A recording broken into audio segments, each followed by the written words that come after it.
You are now entering Starclear Radio. Each week, Starclear Radio brings you interesting guests and cool music. I'm your host, professional psychic and exorcist, Jeffrey Seelman.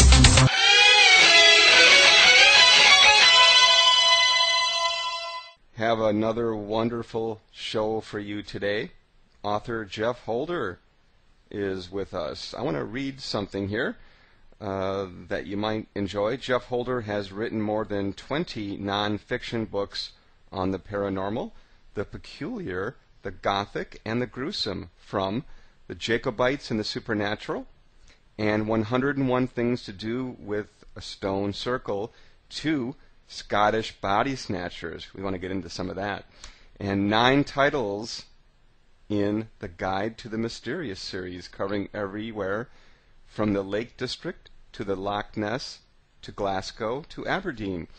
His work encompasses folklore, archaeology, local history, parapsychology, ghost, Forteania, hope I got that one right, neo-antiquarianism, and witchcraft, with the side order of gargoyles and graveyards. Oh, how interesting. He has had over 30 jobs, one lasting an entire morning in a slaughterhouse, and won numerous awards as a video scriptwriter and producer. A Welshman with an English accent who lives in Scotland with his French wife, he likes dogs, cats, museums, and music with rocks in it. Despises cigarettes and mayonnaise. Welcome, Geoff. Welcome, Jeffrey. Thank you very much for inviting me on. Thank you. I have a question for you. Now, there's, before we get into the serious stuff, there's lots of mayonnaise out there, as you know. Unfortunately, I am acquainted with it, yes. So, do you dislike all kinds of mayonnaise, like European mayonnaise, or Irish mayonnaise, or American mayonnaise, or just all mayonnaise? It's a generic distaste for the entire genre of mayonnaise. It is the devil's food, in my opinion. Oh, I understand completely. I do. I guess that it's going to be a wonderful show. I have many, many questions for you. This stuff is right up my alley, and I'm not sure where to start, but I think what we'll do is, could you explain to our international listening audience exactly what you do and why you do it? Okay. Well, I'm based in Scotland, and the majority of my books have been about Scottish topics, although I've occasionally strayed into both England and Europe as well. I'm interested in what you might call is Forteana. It's from Charles Fort, who was an American researcher back in the 1930s, one of the first people to bring together the worlds of the strange and the unusual by looking for them not in books on ghosts, but in newspapers and magazines and scientific journals and things like that, and trying to make sense of the rather weird way that the universe sometimes acts. And you know, it's as if sometimes the universe wants to make jokes with us, trying to play with us. And so I've been interested in those kind of things for a long time. And what I've done is a number of books that are based on specific local areas, usually in Scotland and northern England. So I've given a complete guide to everything strange and supernatural and folkloric and freaky and fantastic in Perthshire or Aberdeenshire or Glasgow, places like that. I've also written a number of books on specific subjects. As you mentioned in the introduction, I've written a book on Scottish body snatchers, and done one on Earth Mysteries, 101 Things to Do with the Stone Circle, and I've done one on Jacobites and the Supernatural, a specific area of Scottish history, and I've done a number of other books with the title Paranormal or Haunted in the title. So, and these have been locally based as well. So Paranormal Dundee or Haunted Aberdeen. I think that's the kind of thing that I'm interested in. Do you find that Scotland is a very active and haunted place? In my opinion, I could put a pin in a map anywhere in Scotland, blindfold, and I would be able to find stories of the strange and the supernatural in that area, no matter where it was. It's an area that it's a country that combines ancient myths and legends with a great deal of folklore that accumulated through all the social and political changes of the 18th and 19th centuries, with a modern sensibility which tends to focus on areas such as urban legends and some sort of extraordinary outbursts of behaviour based on traces of supernatural belief. So in my experience, Scotland is a very productive area. Okay. I've only flown over it. I've been to England a couple of times, in mainland Europe many times. Not real familiar with Scotland, but I'd like to start with one of my favorite topics, and I'd like to really get your opinion on what's going on with this. Nessie, the Loch Ness Monster. I just have it's just my thing. And what's going on over there? Okay, well, we could devote the entire show to this topic, as I'm sure you know, but I'll try and be concise. Firstly, you should be aware that Nessie is not the only reported loch monster from the British Isles. There are at least half a dozen lakes and lochs in the British Isles that have unknown creatures reported from them. But these tend to be harder to get to, and Loch Ness has the great advantage of having a city near to it, which is Inverness, it's just about 8 miles away, and it has also a very good road system as well as a very well-developed tourist infrastructure. So this means that large numbers of people go to Loch Ness with the expectation of seeing the monster, whereas the other lochs, which are in much more remote locations and in some cases have no roads to them, obviously have fewer reports of sightings. I wrote a book called The Guide to Mysterious Loch Ness in the Inverness area, in which I sort of didn't take one view or another on whether the monster actually is there, but I have spoken to a number of experts on the topic, and it's a truly strange story. Firstly, Loch Ness itself is a very large body of fresh water that is very poor in nutrients. There are no large animals, there are no large fish in Loch Ness because there's not enough food for them. The largest thing that lives in there is a fish about a foot long. So in terms of thinking that there may be a permanent resident that would need to eat there, some sort of flesh and blood creature like Nessie, it's impossible. It cannot be there all the time because there isn't enough food for it to live on. That's a simple ecological fact, I'm afraid. So I hope that doesn't disappoint a number of your listeners, but that's one issue. But the other issue is that Loch Ness is open to the sea at both ends, by both river and canal. And creatures from the sea have been seen in Loch Ness, including seals. The seals are saltwater animals. They don't live in fresh water, but seals have been seen in the freshwater loch of Loch Ness. So there's obviously a way for reasonably large creatures to make their way from the sea into the loch as temporary visitors. And one of the zoologists I spoke to was of the opinion that there may be something to the Loch Ness legend, that it is something large that occasionally visits the loch. Something comes from the sea, comes down one of the river systems into the loch, and creates chaos and confusion and wonder for doing its sightings, and then it goes away again. That's about the only way that there could be a sort of zoological solution to what people have been seeing, because, as I said, simply the loch cannot support any large creature. That's just one aspect. How is that a start of a 10 for you on the Loch Ness monster? It is.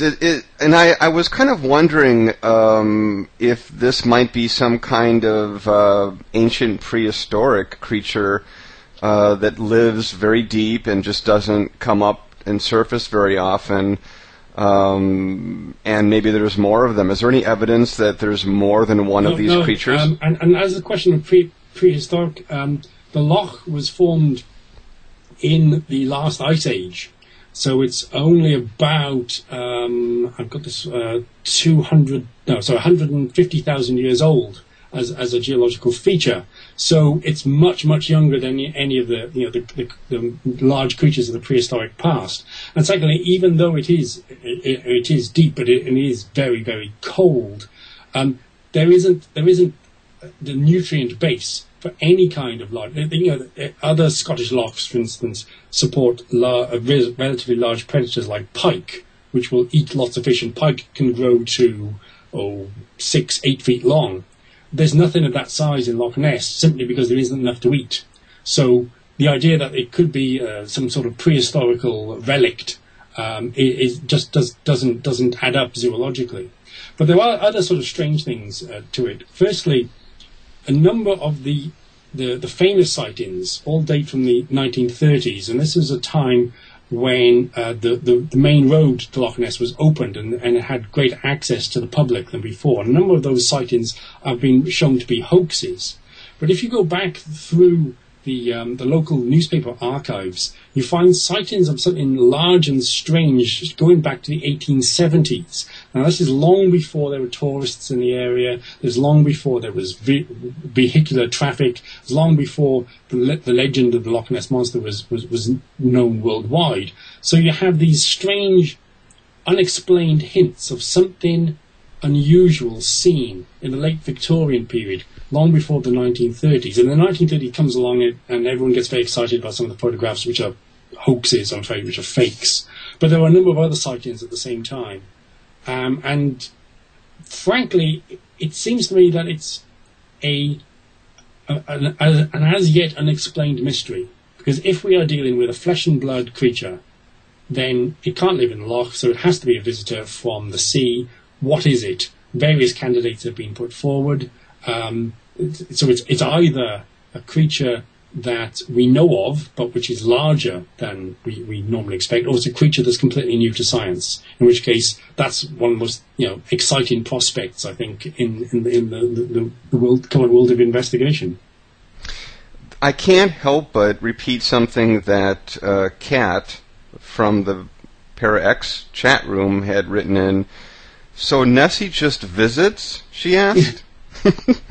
Well, it's the only zoological explanation. And if seals visit, and we have evidence that seals visit, and seals are quite large animals. They can grow up to 6 feet long. If they can visit as made temporary visitors, then other things can as well.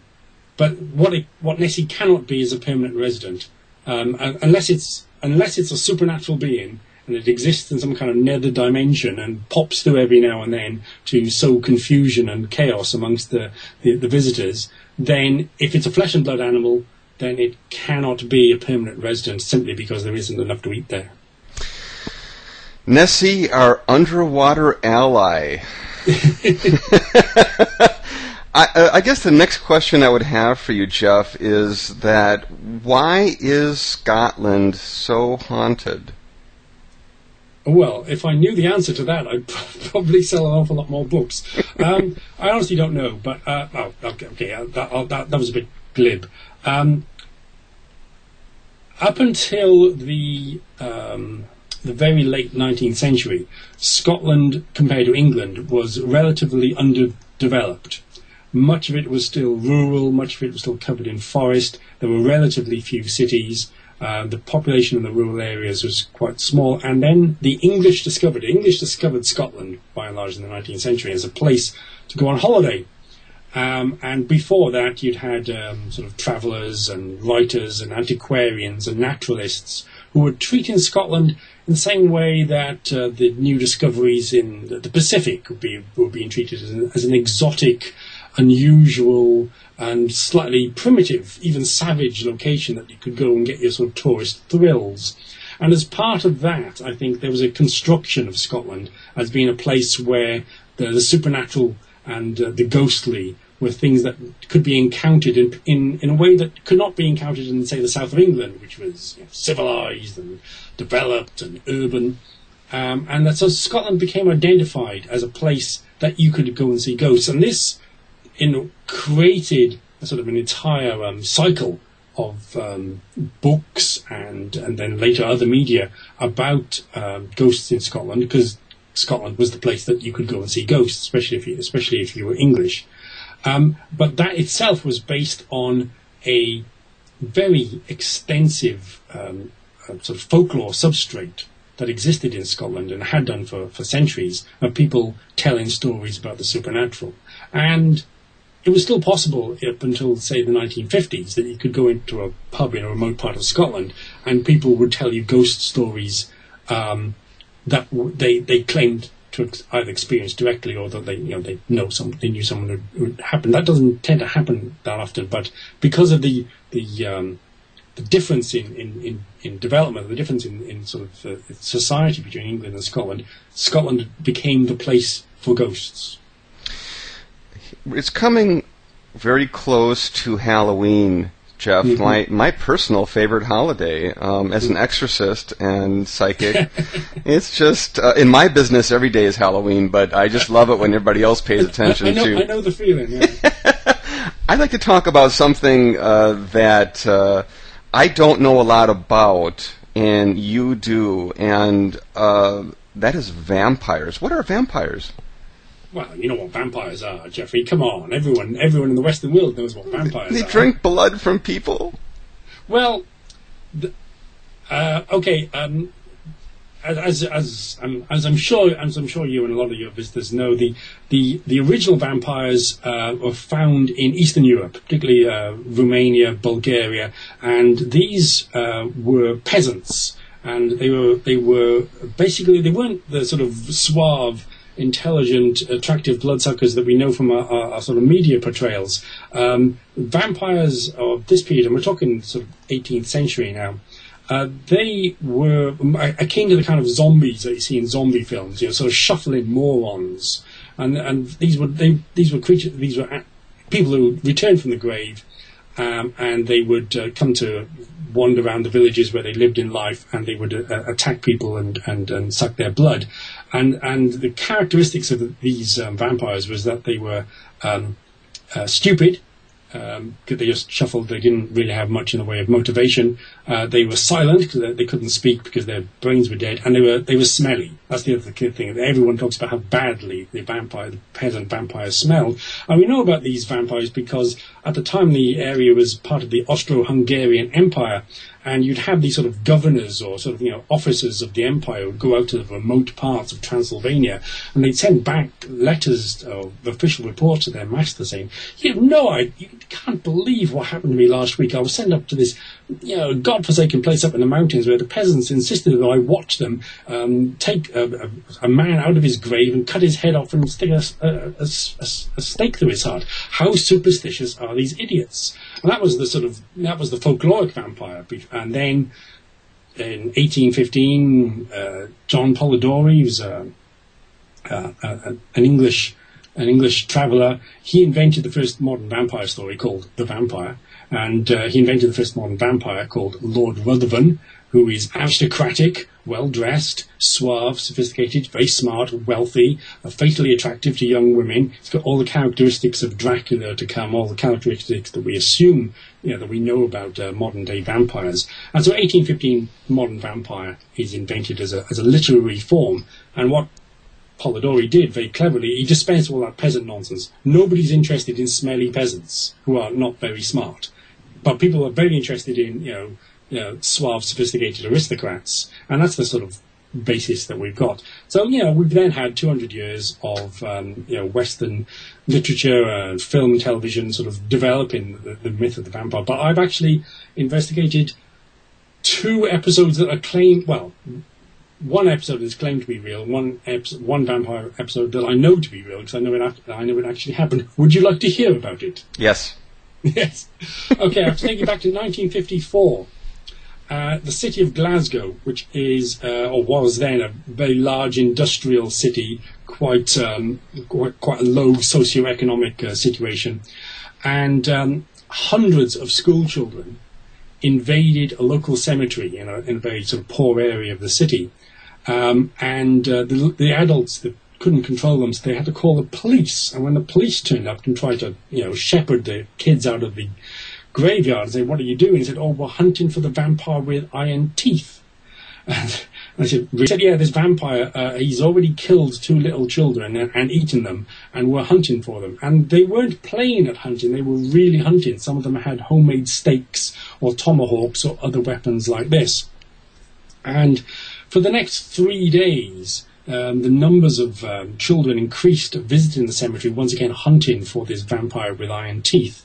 And it became a sort of, it was in the papers, it was a sort of major story, not just in the local press, but right across Britain. People were amazed at this explosion of apparent supernatural belief that the kids actually genuinely hunting the vampire.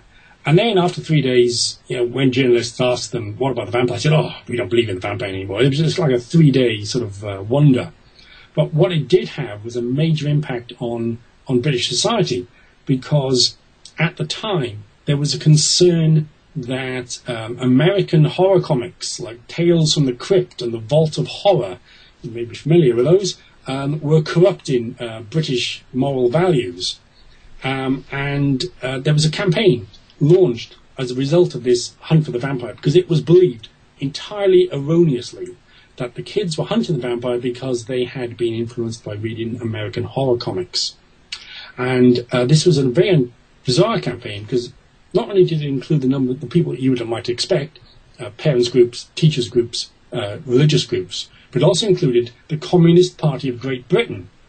Now, the Communist Party of Great Britain was a very small organisation with negligible political clout, but its remit was to limit American cultural influence in Britain at the time. So they joined in with the Christians and the teachers and the parents, calling for the American comics to be banned.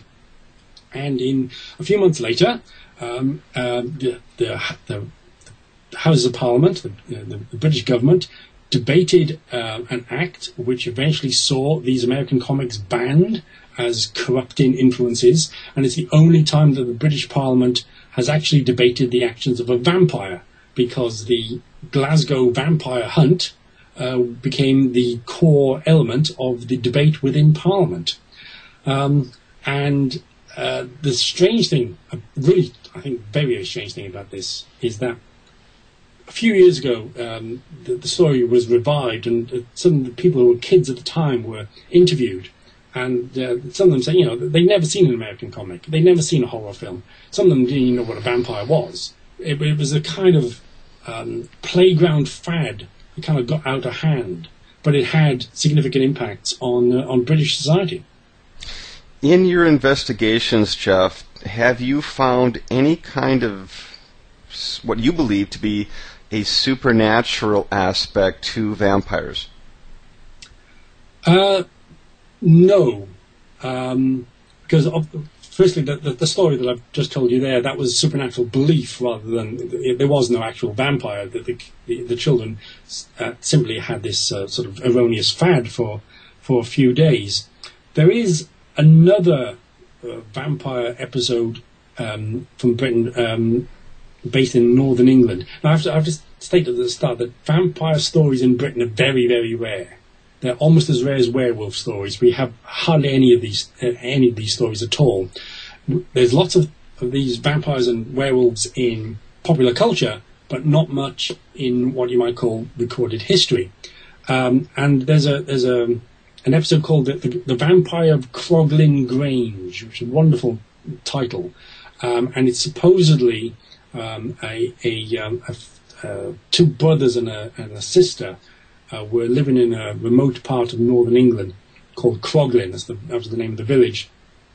And the young woman was sleeping one night when she heard sort of strange noises at a window. She saw a kind of unearthly, sort of clawed, fanged creature picking away the lead at the window pane, and it came into her room, and it bit her neck and then ran away. The episode was repeated 9 months later. Only this time the two brothers managed to interrupt the attack. One of them shot the creature in the leg and followed it as it ran away and hid in the vault of the local church. And they got all the men from the farms nearby, and they entered the vault and they found a sort of corpse with a bullet hole in his leg, and then they cut its head off and burned it, and the attack stopped. And that is told as a true story. And it's told as a true story from the Victorian period. It predates Dracula. Now, if it was true, then there would be, it would be absolutely extraordinary. But I've dug deep into this story, and I think it's actually something else. I think it's not set in the Victorian period. That's what it's told about. But it's actually about 200 years earlier, when there was great religious dissent all over Britain. There's religious tensions and problems all over the place. And the local minister in the 1600s changed his spots. He went from his allegiance from one religious group to another, even though he'd been very passionate about his earlier beliefs. And all the stories about this vampire, they all concentrate on a vicar. It's all, the vampire is actually meant to be one of the former vicars. I think that the vampire story in this case is a disguised, camouflaged version of some kind of religious dispute. Unfortunately, we have no records whatsoever for what actually happened. But I think it's something that happened in the 1600s, and there was so much bad blood, literally bad blood, that somehow this man's reputation was blackened, and eventually he, in sort of the folklore terms, he became turned into a vampire. I think that's what happened. I can't prove it, but there's no evidence there of anything that I've noticed of being supernatural. Okay.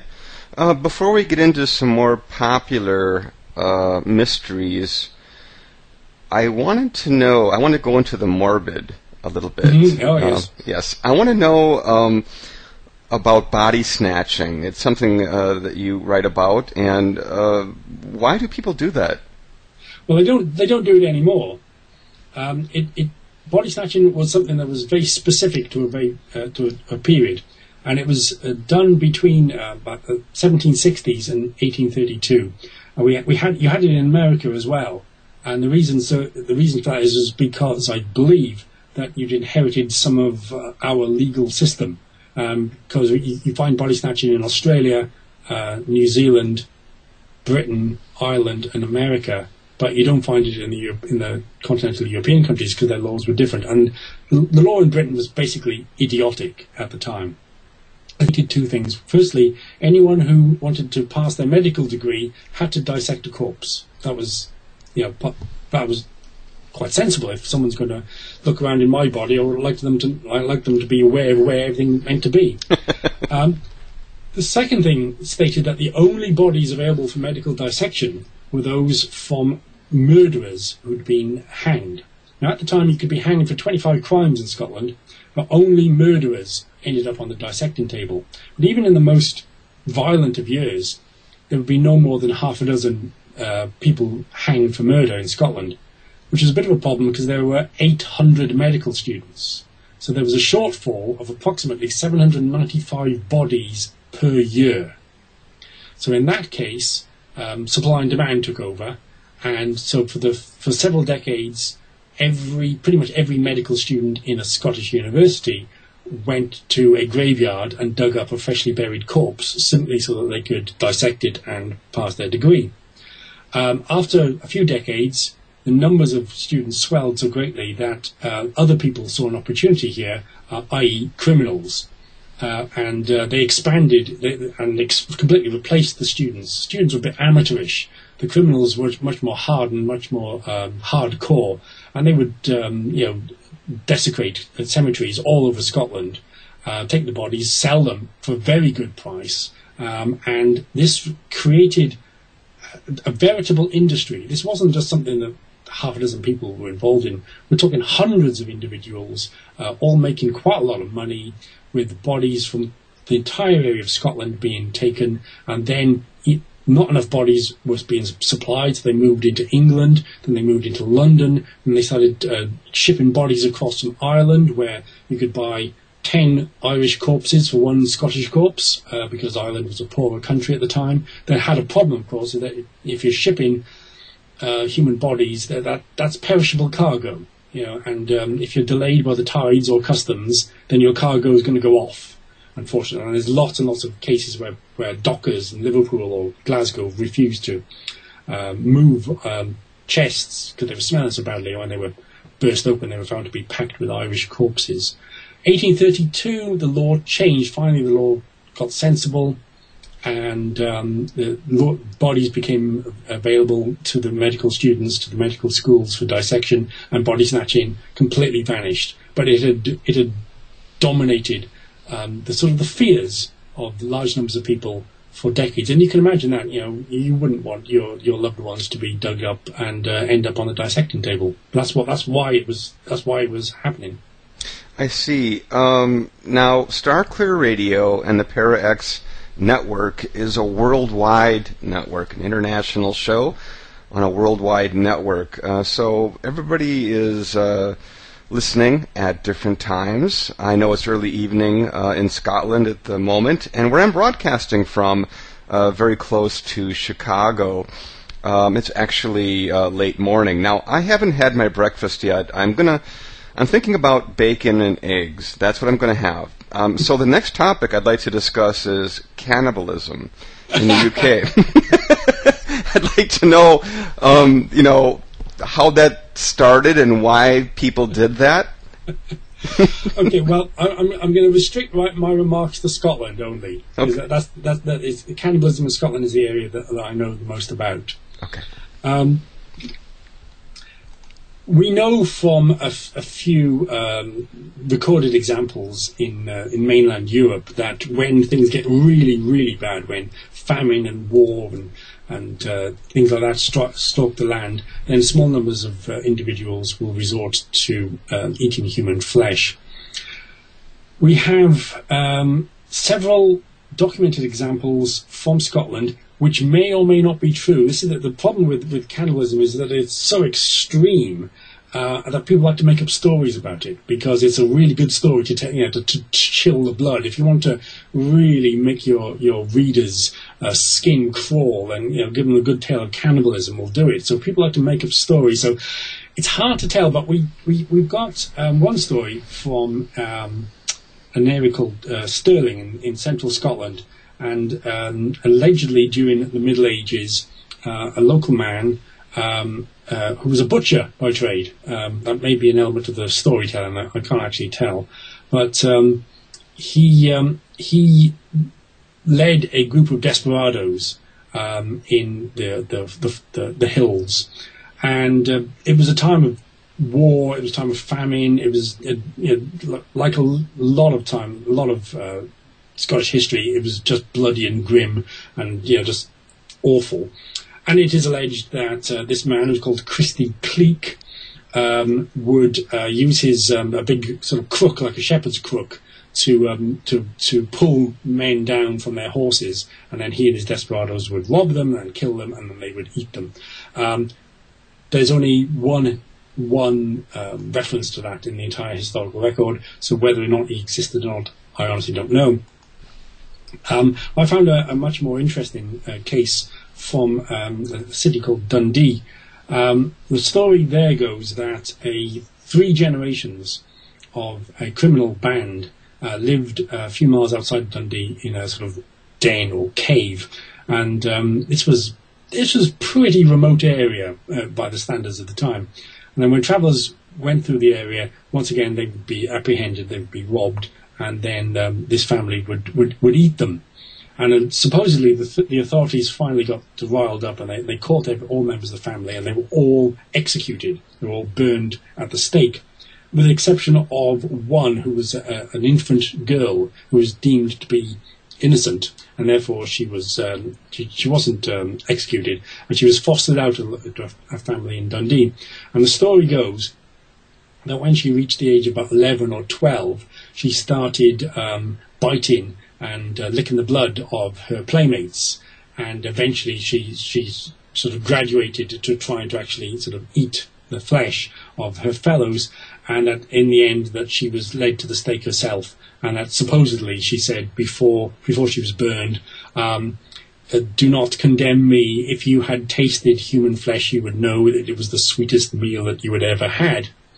The problem with this story is that we only have one reference at a chronicle. It was written long after the cannibals were supposedly active. We're not given any details, not given the names of the cannibal family, and it may be a juicy story that's simply grown in the telling. And talking of juicy stories that are grown in the telling, have you heard of Sawney Bean, Jeffrey? No. All right. Well, Sawney Bean, as if you hit Google on Sawney Bean, you'll get hundreds of thousands of hits. He's the famous Scottish cannibal. There's a sort of horror entertainment place in Edinburgh here called the Edinburgh Dungeon, and Sawney Bean has his own place in it. And the story goes that Sawney Bean, with his sons, his daughters, and grandsons and granddaughters, lived in a cave, and they abducted travellers and they ate them. And Sawney Bean has had a significant run in Western popular culture, because are you familiar with the Hills Have Eyes films? Wes Craven? Yeah, somewhat. Yeah. Well, when Wes Craven was writing the first Hills Have Eyes, he explicitly stated that he was basing it on the story, the Sawney Bean legend, which is, a group of degenerates living in a remote area who trap, kill, and eat people who come into their domain. So the Hills Have Eyes is basically Sawney Bean in America, but there are books, there are websites, there's loads and loads of stuff. So Sawney Bean is almost like a folk hero in a way, in a sort of more sort of gruesome and morbid sense, which is fine, except that he never existed. Sawney Bean is a bit of anti-Scottish propaganda invented by an Englishman at the time when England and Scotland became one nation. When previously they'd been independent, but when they became one nation, a lot of Scottish merchants were entering into English markets, and the English weren't very happy about this because they basically saw them as economic rivals. And so there's a great deal, this is early 18th century, there's a great deal of anti-Scottish propaganda within the popular press at the time. And the Sawney Bean story basically says, if you go to Scotland, it's full of primitives, it's full of savages, and some of them are cannibals. You really don't want to deal with these nasty people. And that played very well for a lot of the English audience who had no idea what Scotland was like, or even where it was. You're listening to Star Clear Radio with my very special guest, author Geoff Holder, and you can find his website on the Star Clear Radio show page. Also on my website, starclear.com. Just click on Star Clear Radio, and you can find Geoff's website. His books are there, information about him, and all the different lectures he gives. And also, I just want to let you know that you can find him directly at geoffholder.com. That is the English spelling, GeoffHolder.com.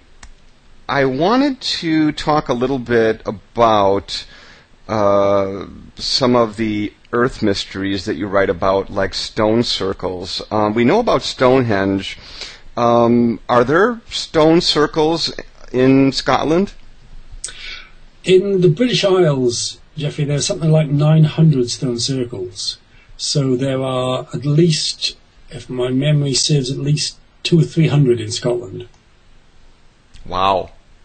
What are they about? Is there any kind, is this strictly science and astronomy, religious worship, or is there some kind of extraordinary alien or supernatural factor involved? Well, I'm an extremely dull and boring fellow, Jeffrey. I discount any notion, unless there's any evidence for it, that there's anything of the sort of extraterrestrial or the supernormal about the stone circles. Throw bricks at me. That's just the way I roll. That doesn't mean to say that they're not extraordinary and strange. Now, truly think they are extraordinarily and strange. I've visited a great many stone circles. They're some of my favourite things on the planet, because the more and more we find out about them, the more bizarre that they seem to be. And I'll just give you an example. There's one stone circle. It's about, I don't know, it's probably about 30 miles from where I am at the moment. And archaeologists did a study of how heavy the stones were, where the stones came from, how much labour was required. And remember, this was a time when people they didn't have wheels and they didn't have metal tools. So the only tools that were available to people were tools of stone and bone. And at this point, beasts of burden had not been domesticated either, so they didn't have horses or oxen or anything like that to haul things. So they just had muscle power. And the archaeologists reckon that and this is a modest stone circle. This is about the size of my living room, that it probably took 60 years to build. 60 years for a tiny, agrarian, rural community to put all that effort into moving large stones from one place to another place, digging holes, erecting them in a particular arrangement. To me, and this is at a time when, the life expectancy would have been about 30, 33. It's an extraordinary dedication.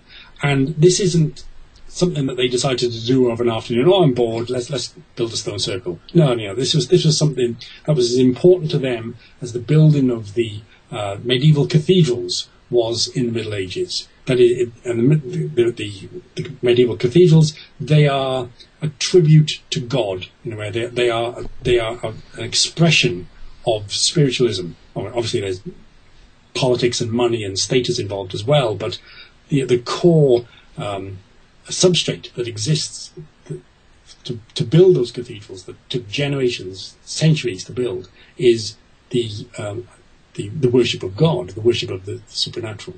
And I think that the stone circles themselves, although occasionally they often have, often seem to have anyway, some a more prosaic function as gathering places, as places for feasting.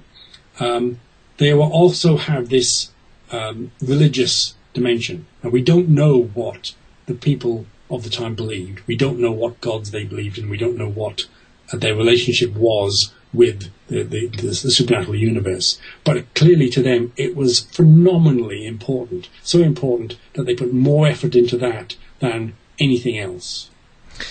Here's one of my favorite topics that I also don't know very much about.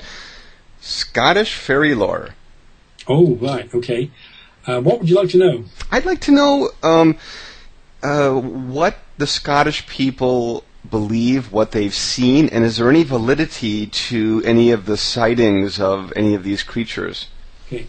Well, I'll hold my hand up and state at the start that, to me, fairy lore is one of the more fascinating and intriguing areas of paranormal research.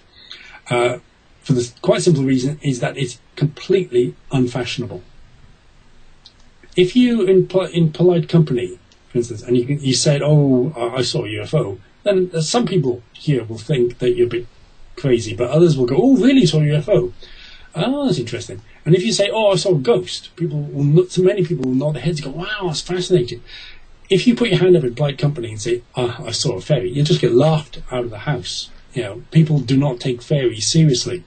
So contemporary fairy sightings, of which there are a few, I'll get onto that in a moment, are fascinating simply because they are outside the current fashion. So people who say they've seen fairies may be onto something because they're not influenced by the sort of generic push for everything to be aliens or ghosts. So that seems to be sort of colonising our sort of supernatural landscape, those two entities.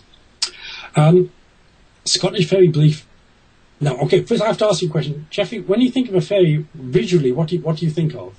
I think that the universe has two sides, Jeff. I think that there is physical and non-physical aspects to the universe, and that not all people and not all creatures live and have physical systems but exist on the non-physical side of the universe. And I'm kind of thinking that that might be what some of these sightings are about, that there might be creatures that are not physical, but people pick up telepathically with their mind's eye. Yeah, okay. And visually, when you think of a fairy, how would you describe a fairy? Small creature that takes an interest in a human being, or wishes to be seen for some purpose, maybe just to let the living person know that they're there, and there's more to life than just what we see on a physical level.